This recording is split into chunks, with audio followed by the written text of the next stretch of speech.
तो लोग 15-20 लाख में कह रहे हैं हमने अपना रेस्टोरेंट बना लिया। मेरे ख्याल में नॉर्मल रेस्टोरेंट भी बनाए तो 1 करोड़ रुपया तो कहीं नहीं गया, पूरा जो सेटअप लगाए तो इसके पीछे क्या गेम होती है? पीछे कुछ और लोग होते हैं जो आगे इसको चला रहे होते हैं, आप लोगों को आगे करके, और पीछे नेटवर्क कोई और लोग चला रहे हैं। ये बड़ी दुनिया मेरे खिलाफ हो जाएगी इस वक्त।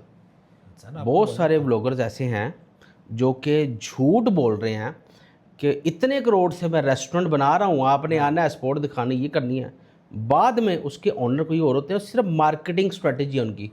फेस अपना शो करवाते हैं कि जी हम रेस्टोरेंट बना रहे हैं, उन्होंने रेस्टोरेंट नहीं बनाया होता, बाद में उसके मालिक कोई और होते हैं। ऐसे बेताशा भी बने हैं, बहुत सारे बने हैं। फिर वहाँ लिख देते को फाउंडर, फिर बाद में देखा जाता है को फाउंडर भी हट जाते हैं। बहुत सारे बने हैं, वो लोगों को समझ आ जाएगी जहाँ जहाँ बने हैं। पैसे लेके लोग अपना बेच देते वो मार्केटिंग है सर, 5 लाख 10 लाख दे दें, हम आपकी मार्केटिंग कर देंगे।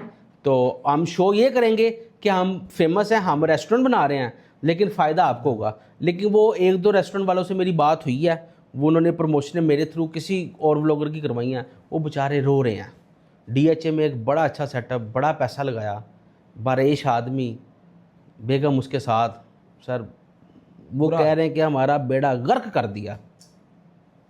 सर करोड़ से ऊपर पैसा लगाया उन्होंने, रो रो के बददुआएं दे रहे थे। हम बोल भी नहीं सकते क्या कि यार हमारी कम्युनिटी के लोग हैं, हमारे यार दोस्त ही हैं, हम समझाएंगे तो उन्होंने हम ही कहना कि कर दे पे सर। और ऐसी शोहरत का, ऐसे रेस्टोरेंट का ना इंशाल्लाह ताला हमें आगे नज़र आ रहा है कि वो सब बंद भी होंगे। हराम झूठ की बुनियाद, फिर ज़ाहिर है झूठ की बुनियाद पे।